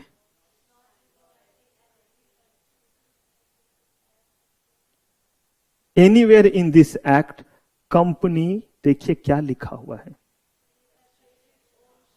और लिख दिया है, इसी चीज को आगे क्या बोलेंगे, सेक्शन 67 ने बोला ना डायरेक्टली और ना इनडायरेक्टली। सेक्शन 68 कहता है notwithstanding anything written anywhere in this, this act means which act, अभी हम कंपनीज एक्ट में हैं, तो कंपनीज एक्ट का ही सेक्शन 1 बोलता है नहीं कर सकते, और इसने क्या बोला, चाहे किसी भी सेक्शन में कुछ भी। अब बताइए हो गया कॉन्ट्रावेनिंग प्रोविजन, वो कहता है नहीं कर सकते, और ये क्या बोलता है, कहता है कि चाहे कहीं भी कुछ भी क्यों ना लिखा हो इस एक्ट में। ये बिल्कुल वैसा ही हो गया कि आप जो है वो पापा के पास गए और कहते पापा आज जो है मैं लेट से आऊंगी, मेरे फ्रेंड का बर्थडे है, आज मैं लेट से आऊंगा, मेरे फ्रेंड का बर्थडे है। यहां पे मेल फीमेल एक है, अब हैशटैग मत चला दीजिएगा। लॉ में वैसे भी मैस्कुलिन और फेमिनिन के बीच में कोई अंतर नहीं रखा गया है, लॉ में दोनों जेंडर के लिए सेम बने हुए। अब तो तीसरा जेंडर भी उसको भी डाल दिया गया है, जब तक 2 था तो 2 ही बोला जाता था कि दोनों के लिए सेम मतलब है। तो आप निकले, आप बोले कि आज जो है आप आएंगे 8 बजे, तो पापा बोलते कोई बात नहीं, बोलते लेकिन मम्मा ने तो बोला है कितने बजे तक घर आ जाने, 6:30 तक, और पापा से आप एक्सटेंशन ले रहे हैं आज 8-9 बजे का। तो आप बोले कैसे होगा, तो पापा बोलते हैं अरे मम्मा की ऐसी की तैसी, डरते डरते हिम्मत करके मैंने बोल दिया ना।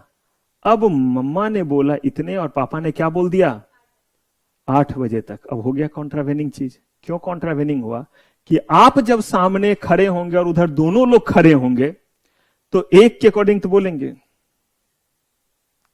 पापा ने बोला था, मम्मा मैंने भी तो कुछ बोला था। तो अब इसको बोलते हैं ओवरराइडिंग इफेक्ट, और इसी को हार्मोनियस कंस्ट्रक्शन, क्योंकि ये सेक्शन उस सेक्शन के क्या है, बाद है, और जब दो जगह, एक तो पहले ये देखना है कि कौन किस चीज की तरफ जा रहा है, और अगर लगे कि नहीं जो है वो चीज निकल के आ रहा है तो जो बाद में उसको क्या कर लीजिए, पिक कर लीजिए।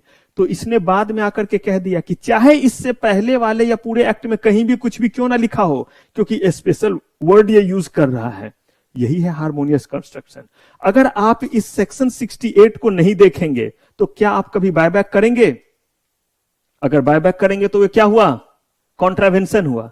तो यही बोलता है हार्मोनियस कंस्ट्रक्शन कि आप दोनों ही सेक्शन को क्या करेंगे, इन दोनों ही स्टैट्यूट को, चाहे वो एक ही स्टैट्यूट के प्रोविजन हो चाहे क्या हो, अलग अलग हो, उन दोनों को आप क्या करेंगे, फुलफिल करेंगे। और यहां पे इन्होंने नीचे में क्या कर दिया, कुछ कंडीशन लिख दिए।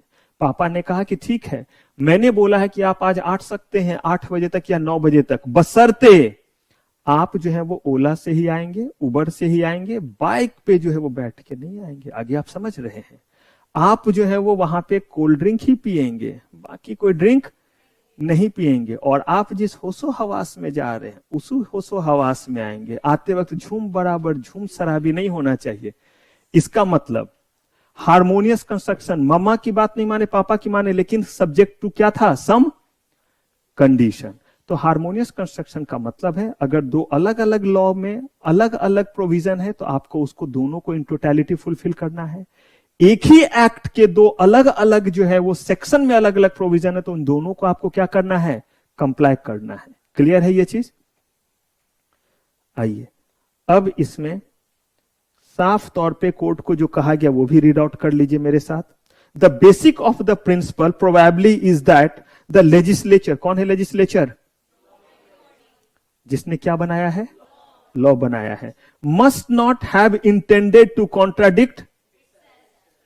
सही बात है। कहा गया कि इतना छोटा सा बात तो समझिए, खुद सोचिए कि लेजिस्लेचर कानून बना रहा होगा ये सोच के कि मैं ही अपने आप को क्या करूं, कॉन्ट्राडिक्ट करूं। नहीं भाई, कुछ उससे जो है वो यही, एक में लिखा तो अगले में नॉट स्टैंडिंग तो लिख दिया, तो अपने आप को कॉन्ट्राडिक्ट नहीं करना चाह रहा, बल्कि ये कहना चाह रहा है कि आसान तरीके से बायबैक नहीं होगा। बायबैक करने के लिए इतने सारे कंडीशन क्या करने होंगे, फुलफिल करने होंगे। ये बेसिकली होता है चीज को क्या करना, इंफेसाइज करना। तो जरा बात को समझिए कि लेजिस्लेचर कहना क्या चाह रहा था। This principle has been applied in very large number of cases. Obviously बात है, मामला सुप्रीम कोर्ट और हाई कोर्ट में सबसे ज्यादा इन्हीं वजह से जाता है जब दो एक्ट के दो प्रोविजन में क्या आ जाता है, कॉन्ट्राडिक्शन आ जाता है। ये क्या था, रूल ऑफ कंस्ट्रक्शन। अभी थोड़ा आगे बढ़ें क्योंकि ये दोनों एक दूसरे से जुड़ा हुआ है। नाम क्या है? अब देखिए इन सारे चीजों को अभी जो लिखा है उसको छोड़िए, एक नॉर्मल पहले एग्जाम्पल लेते हैं और उससे चीजों को पहुंच देखते हैं। मिसचीफ का मतलब होता है डिफेक्ट, यानी कि डैमेज। कोई भी चीज अगर है तो आपको चाहिए लॉ के थ्रू क्या, रेमेडी। और सिचुएशन क्या है, मान लीजिए कि, और ये सही का केस है, स्मिथ वर्सेस माइथ का है, इंडिया से बाहर का केस है, लेकिन उसी से ये इंटरप्रिटेशन निकल के आया था। उस केस में क्या हुआ था कि कुछ जो है वो प्रोस्टिट्यूट, जहां पे अलाउड था, जहां पे लीगली अलाउड था, उनको कहा गया कि आप जो प्रोस्टिट्यूशन का काम करते हैं वो आप करें, अपनी जगह पे करें, लेकिन आप जो है इन स्ट्रीट एल्यूरिंग समवन और distracting the people is punishable offence.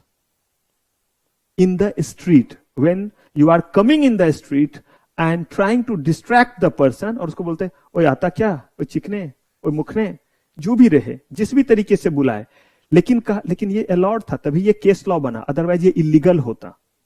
तो वहां पे लॉफुली अलाउड था, यूएसए का केस था, वहां से इंटरप्रिटेशन ये निकल करके आया है।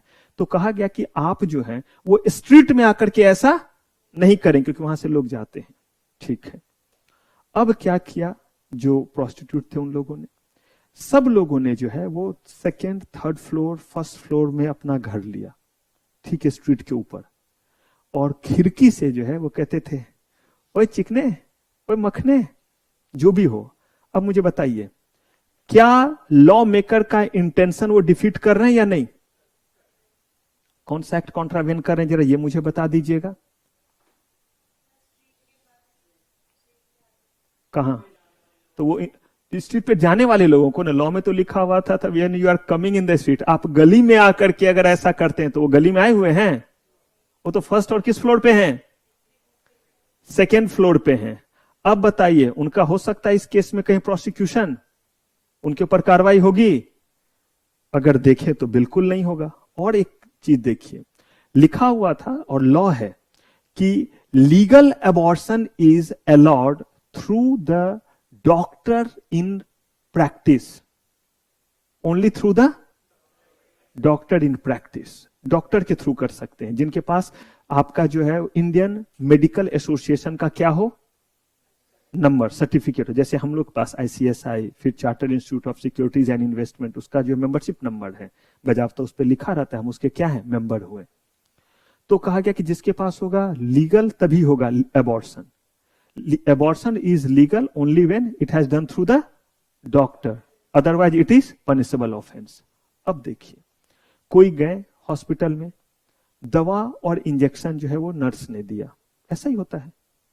इलाज डॉक्टर करते तो क्या डॉक्टर सारा कुछ इंजेक्शन वगैरह, ब्लड का सैंपल सब डॉक्टर लेते हैं, बीपी वगैरह कुछ ना चेक करते हैं, वो तो मेन काम कर रहे थे, बाकी तो सब लिख करके लोग आगे पास ऑन कर देते। जितने बड़े डॉक्टर उतना ज्यादा तामझाम। तो इसका मतलब है अगर नर्स ने दवा दिया, हो रहा है डॉक्टर के सुपरविजन में, लेकिन क्या ये चीज अब लॉ के पर्पस को डिफीट नहीं किया? आप देखिएगा हमारा होर्डिंग ही लिखा, तो उस पर लिखा रहता है अंडर द गाइडेंस ऑफ, देखें या आप देखिएगा जो गया था अभी मेरे पास, नहीं तो मैं इसी पे दिखला देता, under the guidance of sir, sir का नाम लिखा रहता है, आशीष कालरा सर का, जो CA या CS, क्या सारे सब्जेक्ट सर पढ़ा रहे हैं? तो इसका मतलब है कि अंडर द क्या लिखा हुआ, गाइडेंस वो हो रहा है। इसका मतलब है कि उन्हें पता है या नहीं कि किस तरीके से पढ़ाई हो रही, क्योंकि उनके ऊपर अल्टीमेट रिस्पॉन्सिबिलिटी है, नहीं है? सारे चीजों को लेकर के, क्वालिटी कंसर्न, बाकी चीजों को लेकर के। वैसे ही नाम डॉक्टर का, इसका मतलब अगर सिस्टर ने इंजेक्ट किया, अगर लॉ टू लॉ चले, लिटरल इंटरप्रिटेशन के तहत चले, तो इसका मतलब ऑफेंस हुआ या नहीं हुआ? क्या ये लीगल अबॉर्शन हुआ? अगर नर्स ने इंजेक्शन इंजेक्ट किया तो, नर्स ने जो है दवाई दी तो बिल्कुल ही नहीं। अगर हम कैसे चलें, लिटरल इंटरप्रिटेशन। अब यहां पे इन्होंने कहा कि ये दोनों ही इंसिडेंट जो है इस बात को बताते हैं कि we have to defeat the mischief and we have to go for remedy. Defeat the mischief, जो मिसचीफ है उसको डिफीट कीजिए, और रिमेडी की तरफ निकलना, ये इसका पंच लाइन है, इस लॉ को लगाएंगे।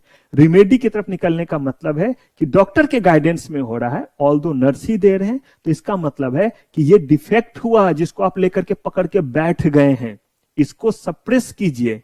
और अगर डॉक्टर के गाइडेंस में हो रहा है तो इस अबॉर्शन को क्या माना जाएगा, लीगल माना जाएगा।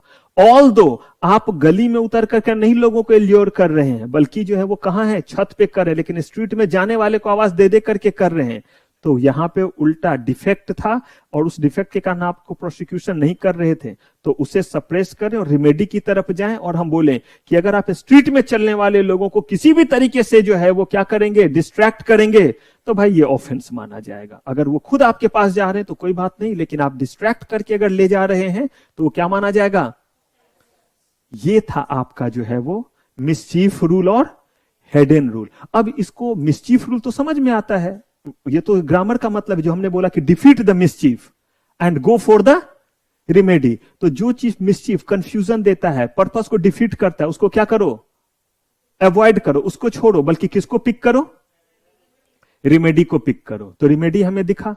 लेकिन ये हेडन रूल क्यों कहलाया? हेडन केस आया था, बहुत पुरानी केस है, it was landmark case and it was decided in 1584, 1584, 1584। देखिए तब से इंटरप्रिटेशन चल रहा है, कहीं कोई कुछ यूएसए से आया है, कुछ यूके, हम भी तो सबसे ले लेकर के ही तो सीख रहे हैं।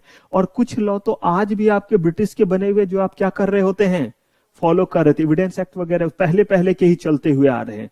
तो यहां इन्होंने कहा कि ये जो हमारा हिडन केस है ये कब आया था, और आपके लिए ये इंपॉर्टेंट है, हो सकता है ईयर पूछ दे और ये भी पूछ दे कि ये केस जो है वो डिसाइड कौन किए थे। ये एकदम ध्यान रखिएगा, ये जो है वो बहुत चांसेस रहता है, क्योंकि ये बच्चे के दिमाग से उतरेगा, तो हम लोग इसको ऑब्जेक्टिव में रख सकते हैं। द एक्सचेकर ऑफ प्ली या कोर्ट ऑफ एक्सचेकर या बैरन्स ऑफ, ये तीनों एक ही नाम है। और जब भी मैं एक से ज्यादा नाम बोलूं किसी भी चीज का, तो एकदम ध्यान रखिए, ऐसा मैं कुछ और भी जगह पे बोलूंगा। जैसे जब सिक्योरिटी लॉ पढ़ाऊंगा तो डेजिग्नेटेड और डायनेमिक स्टॉक एक्सचेंज, जैसे नेशनल एनएससी और बीएससी को डेजिग्नेटेड भी स्टॉक एक्सचेंज कहते हैं, डायनेमिक स्टॉक एक्सचेंज भी कहते हैं। क्यों कहते हैं ये सब बताऊंगा। लेकिन अगर दोनों नाम बोला तो क्यों? क्योंकि जिस नाम से हमें लगता है कि बच्चे ज्यादा कैच करते हैं उसको हम लोग एग्जाम में नहीं पूछते हैं। आपको सब कुछ पता है, आप डेजिग्नेटेड स्टॉक एक्सचेंज जानते हैं, लेकिन आपको यह नहीं पता है कि डेजिग्नेटेड स्टॉक एक्सचेंज को क्या बोलते हैं। हम लोग बोलेंगे right short notes on dynamic stock exchange, सब पता है, उल्टा लिख के आए क्योंकि इतना। और वो चीज तो आप बिल्कुल ही नहीं लिखे, क्यों? क्योंकि आप पूरे कंफर्म थे कि डेजिग्नेटेड का मतलब ये होता है, तो डायनेमिक तो कुछ और ही होता होगा। ऐसा ही लगता है ना जब नहीं आ रहा होता कि चलो एक हमको आता है, इसके अलावा जो मन में आता है वो लिखते हैं। मुझे बताइए, जो मन में आता है उसकी जगह वही अगर सिर्फ लिख देते तो सही हो जाता ना। लेकिन जब आप निकलते हैं और आपको येलो बोलते हैं कि ये वही है जो डेजिग्नेटेड और डायनेमिक क्या है, वन एंड सेम थिंग है, तो ब्लू रियली ब्लू में चले गए, दुख में चले गए कि ये चीज हमारा क्या हो गया, गड़बड़। तो ऐसे ही यहां पे तीन में से कोई भी नाम क्या दे सकता है, दे सकता है। तो जो एक्सचेकर है ये जगह का नाम है। एक्सचेकर पहले यूज करते थे, और ये इंग्लैंड की कोर्ट थी। इंग्लैंड में 3 कोर्ट हुआ। ये कब की बात है वो देखिए, राजाओं का शासन था, प्रिंसेस और ये सब का था। तो उस समय वहां 3 कोर्ट होते थे। एक कोर्ट का नाम था एक्सचेकर ऑफ प्ली, इसी को बोलते थे कोर्ट ऑफ। और बैरन का मतलब जो है वो होता है जज। क्या होता है, जज। वर्ड है लैटिन वर्ड बैरन्स, तो इसीलिए बैरन्स ऑफ एक्सचेकर भी, एक्सचेकर तो जगह हो गया। तो ये तीनों नाम इसके हैं। कब डिसीजन आया था?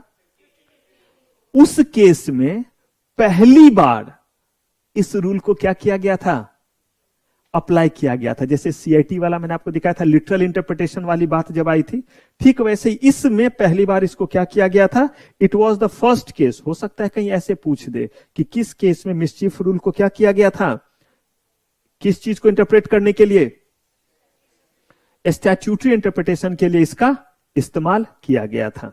तो यहां है, it is applicable when the word used in the statute or legislation give what, two different meaning. सबसे पहली बात क्या होना चाहिए, मुझे क्या बताइए, अगर डिफरेंट मीनिंग नहीं होगा तो हमारे ऊपर कोई बर्डन आएगा नहीं। As per this rule the court will interpret those words in such a manner which shall suppress the mischief and advance the remedy. उस चीज को सप्रेस कर दीजिए जो क्या दे रहा है, मिसचीफ, पर्पस को डिफीट कर रहा है। और किस चीज को पिक कर लीजिए, देखिए जैसे बोला कि आप स्ट्रीट पे आके, तो बोला कि आके चाहे कहीं पे, पर्पस क्या था, स्ट्रीट में जो जा रहे हैं उसको जो है आप डिस्ट्रैक्ट नहीं करेंगे। एबॉर्शन बोला गया कि डॉक्टर के सुपरविजन में हो रहा है, तो इस बात से मत फर्क पड़ेगा कि मुंह में खाने के लिए नर्स ने तो मुंह में नहीं दवाई डाल दिया, डॉक्टर अपने हाथों से ही दे। बोला गया नहीं, ये मिसचीफ हुआ, ये जो क्या कर रहा है, पर्पस को डिफीट कर रहा है, उसको छोड़िए और एडवांस कीजिए किस चीज को, रेमेडी, जिस चीज के लिए बनाया गया है। इट रिक्वायर्ड जजेस टू कंसीडर 3 फैक्टर। कौन कौन सा, what the law was before the statute was, जरा समझ तो लीजिए, ये कानून बनाया किस चीज के लिए था। तो कानून इसलिए बनाया था ताकि जो स्ट्रीट से जाने वाले लोग हैं, प्रोसिक्यूशन आपने अलाउ किया था, वहां पे ये रूल है आप करिए, लेकिन जो है आप स्ट्रीट में आकर के लोगों को जो है वो डिस्ट्रैक्ट इसके लिए किया था ना। तो अब चाहे वो जो है वो छत से करे, खिड़की से करे या स्ट्रीट में आकर के करे, तीनों केस में तो उसी चीज को रोकना हमारा पर्पस था। What problem the statutory was trying to remedy, कौन सा प्रॉब्लम था, उसका क्या देना चाहते थे, solution. And what remedy parliament was trying to. अब देखिए लेबर लॉ का, क्यों हम लोग लेबर लॉ में पढ़ते तो आपको बोलते थोड़ा इमोशन के साथ, क्योंकि इंटरप्रिटेशन करते वक्त भी यही आएगा कि आखिर बनाया क्यों था, ताकि जो भी वर्कर वहां काम कर रहे हैं उसको क्या मिल सके, उसको जो है वो बेनिफिट मिल सके, उसको जो है वो क्या मिल सके, रिलीफ मिल सके। अब देखिए हेडन केस जो हमने किया है, हेडन केस पे ही जो है वो कुछ और जो केस निकल कर क्या है वो हमें देखना रहेगा। और इसके बाद हम जो है वो इसमें कुछ और प्राइमरी रूल को देखेंगे और तब आएंगे किस पे, सेकेंडरी। उसके बाद हम देखेंगे कि अगर कोर्ट है तो कोर्ट जब किसी चीज पे फैसला सुनाएगा तो क्या कोई प्रिजम्पशन ले सकता है। जैसे अगर मान लीजिए मैं सुनवाई कर रहा हूं तो मैं पहले से ही क्या ये प्रिजम्पशन लेकर के चलूं कि पिंक जो है वो इनोसेंस है, येलो जो है वो पहले से ही जो है वो कल्प्रिट है। अब लेकिन कुछ प्रिजम्पशन हमें लेना पड़ता है जब कोई चीज क्लियर ना हो, तो किस केसेस में कोर्ट क्या ले सकते हैं, प्रिजम्पशन ले सकते हैं। और किसी भी एक्ट को, स्टैट्यूट को इंटरप्रेट करते वक्त हमें जो है क्या उस एक्ट के भीतर से मदद मिल सकता है। जैसे मैंने भी आपको दिखाया, आपने देखा ना, एक्ट के भीतर ही एक प्रोविजन ने दूसरे प्रोविजन को जो है वो मदद की ना, तभी जाकर के आपने क्या किया, उसे इंटरप्रेट किया। तो हमें विद इन द स्टैट्यूट भी यानी इंटरनल और एक्सटर्नल जो है वो क्या क्या हेल्प मिलेंगे, क्या करने के लिए, इंटरप्रिटेशन को समझने के लिए। तो ये सारा काम और लिखने का कार्यक्रम हम लोग करेंगे नेक्स्ट एपिसोड में। तो यहां तक के चीजों को अच्छे से क्या कर लीजिएगा, अच्छे से रिवाइज कर लीजिएगा। तो फिलहाल आज की मेरी सारी सेवा समाप्त। थैंक यू वेरी मच, आपका बहुत बहुत धन्यवाद। मिलते हैं नेक्स्ट क्लास में, तब तक टेक केयर, बाय बाय।